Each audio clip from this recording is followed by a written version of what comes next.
Thank you, Christy. While the multi-billion-dollar parkway is making progress, DRIC and the Ambassador Bridges twin span proposal are stalled. One by the Michigan legislature, the other at least partially by the Canadian government. Today, we look at what happened to the DRIC bill, where the Windsor-Essex Parkway will lead to if it doesn't go through, and what options Canada has moving forward. It was a last-ditch effort to save DRIC. Michigan Senator Ray Basham tried to force a vote on the issue before the sunset on the legislative term. The final vote, 22 against, only 11 for. Basham failed. DRIC's progress in Michigan is over. Governor Jennifer Granholm made DRIC her legacy project, working tirelessly to get it passed through the Democrat-controlled House just to see it falter in the Senate.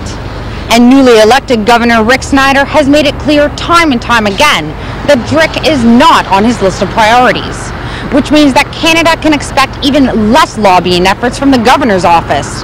And a lot is at stake. At least $40 million has been spent by the state in the name of DRIC. Canada has spent at least $6 million. Ontario, $250 million preparing for the construction of a $2.2 billion highway. It's a highway that could lead to nowhere. And construction on the Canadian side won't stop, even though it can't start stateside.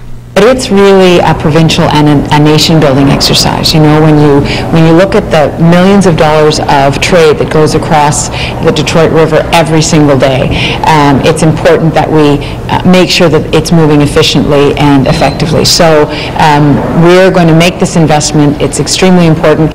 Wynne wouldn't comment on an alternate route for the parkway or what will happen if DRIC fails and the billion-dollar feeder road leads nowhere. But some have a theory that Canada will simply start negotiations with Washington. If Michigan doesn't act, this could pass by our state and the federal governments of both the U.S. and the Canadian government can move forward. But Washington may not be the salvation DRIC needs. On the American side, Michigan has an obligation to approve certain parts of it. Don't have all the details, but it requires both Michigan and the national government. Which means Michigan will need to approve the project, or at least some aspects of it, before it gets the go-ahead. And a new variable will soon be entering the ring. The proposed border security perimeter, of which there are scant details, could play a role in determining whether twinned crossings or crossings a mile downriver are actually secure enough.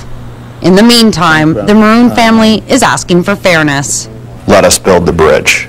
Stop delaying our environmental process while you speed up your own.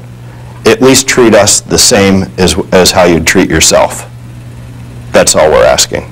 But with Canada's commitment to a publicly owned crossing, it appears as though the battle for the border continues with no end in sight. Christy, earlier this week, Transport Minister Chuck Strahl met with Governor-elect Rick Snyder and spent several hours discussing DRIC with him. At the end of the meeting, Strahl said he was optimistic about DRIC's eventual passage, but Snyder did not make a commitment to the project. And in the past, Snyder has expressed concerns about potential cost to taxpayers. It's a multi-billion-dollar project that could take years to get approved and even longer to be built if it ever gets the go-ahead. Christy? Thank you, Christina. Christina Howren reporting from the newsroom tonight.